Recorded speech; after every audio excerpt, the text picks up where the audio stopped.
खुशबू जी, सबसे पहले मैं जी परिवार के सदस्य हमारे वरिष्ठ पत्रकार साथी मनोज माथुर जी आज पंथ तत्व में विलीन हो गए। मैं अपनी ओर से, कांग्रेस पार्टी की ओर से उनको विनम्र श्रद्धांजलि प्रकट करता हूं और भारतीय जनता पार्टी को एक बात कहना चाहता हूं। भारतीय जनता पार्टी के हमारे जो प्रतिपक्ष के नेता हैं, आदरणीय बहुत बड़े राजपूत नेता हैं राजेंद्र राठौड़ जी, जिस तरह से वो आजकल बयान दे रहे हैं वो प्रतिपक्ष के नेता के हिसाब से बयान नहीं है। ऐसे लगता है कि कोई छुट भैया नेता इस तरह के बयान दे रहे हैं। भारतीय जनता पार्टी की फितरत बन चुकी है। भारतीय जनता पार्टी इस वक्त अहंकार में डूबी हुई है। भारतीय जनता पार्टी की बौखलाहट नजर आ रही है।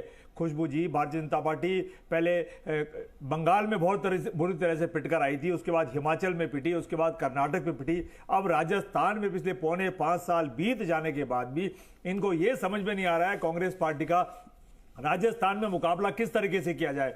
परिवर्तन फेल यात्राएं लगातार इनकी अंतिम चरण पे पहुंच चुकी है, लगभग खत्म होने की कगार पर है। 25 तारीख को भारत के हमारे यशस्वी प्रधानमंत्री आदरणीय नरेंद्र मोदी जी आएंगे, सभा को संबोधित करेंगे।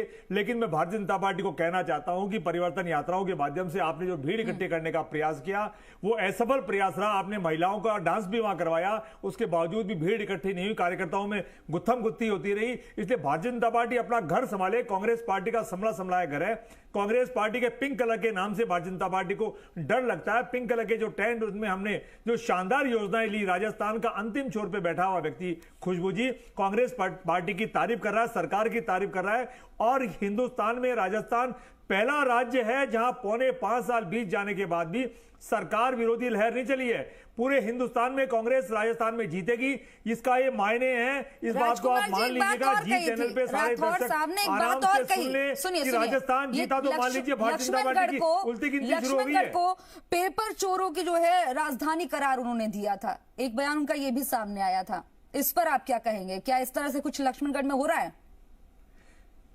मैं कह रहा हूं खुशबू जी, राजेंद्र राठौड़ जी घबराए हुए हैं, राजेंद्र राठौड़ जी बौखलाए हुए हैं। राजेंद्र राठौड़ जी के कंधों के ऊपर भारतीय जनता पार्टी में बहुत बड़ा बोझ डाल दिया है, उनको प्रतिपक्ष का नेता बना दिया है। प्रतिपक्ष के नेता के रूप में वो अपना विधानसभा क्षेत्र संभालने की बजाय कभी किसी विधानसभा क्षेत्र पे नजर डालते हैं, कभी किसी विधानसभा क्षेत्र पे नजर डालते हैं। और अगर उनको कोई गाय बजाय को नजर आता है तो हमारे प्रदेश गोविंद डोटासरा जी नजर आते हैं, उनपे वो अटैक करने का प्रयास करते हैं।